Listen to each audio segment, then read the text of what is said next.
Hey all, Jason Levon, priest at St. Luke's Episcopal Church in Milwaukee, Wisconsin, and welcome to another edition of Pause and Pray.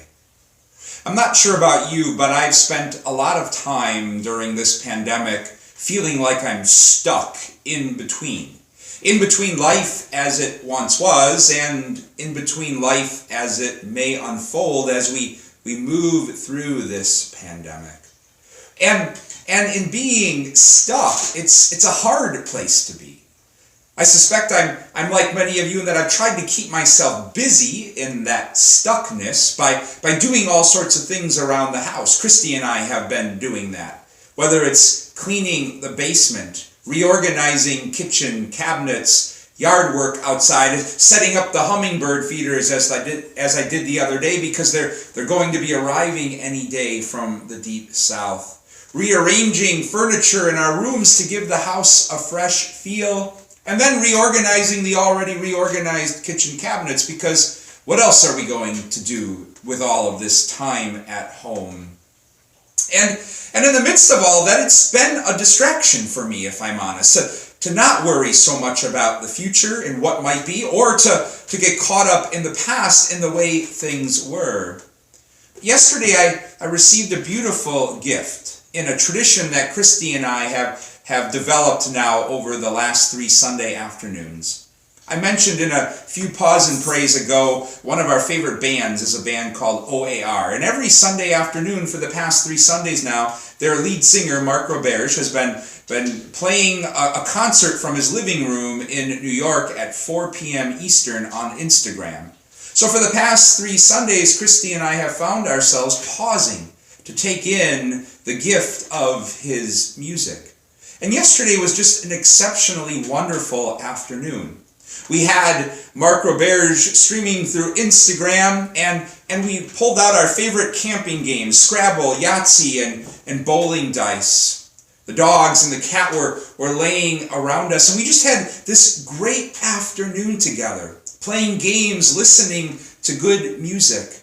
It was a gift I needed because it redirected my gaze to the present life that was bursting forth right in front of me. Took my mind off worry about the future or thinking about things I should have done years ago but haven't ever taken the time to get to. Today's daily office brings us the beginning of what's known as the Farewell Discourse, a lengthy part of John's Gospel where Jesus is saying a long and loving goodbye to his disciples. We read from the beginning of chapter 14 of John's Gospel in today's daily office. And it's understandable that as Jesus is saying this goodbye to his disciples, that they would get caught up and worry about the future. Thomas expresses that when he tells Jesus, we don't know where we're going. How can we know the way?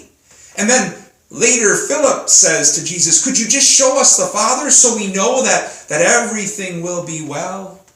And in both cases, Jesus responds by redirecting their gaze to the life that's right in front of them, saying to Thomas, you do know the way, because I am the way and the truth and the life. And I've been here right in front of you all this time. And then saying to Philip, how long have I been with you, Philip? If you've seen me, you've seen the Father. I've been here right in front of you all of this time, showing you just how deep God's love is for you. I don't know about you, but that's a pause and pray I really, truly, desperately need during these times.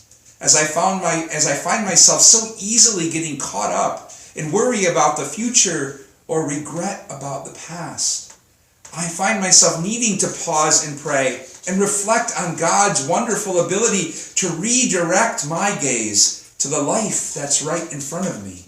Whether that's in the love I share with Christy, the animals that we care so deeply about, the games we can play, which may not be much but are more than enough, or the hummingbirds that we're waiting to welcome any day now, or the long walks we've been taking through the neighborhood. Because Easter isn't so much about a future promise of life. It's just as much about a promise of present life and all the richness and meaning that each and every present moment carries within it. God's Easter peace and blessings to you all.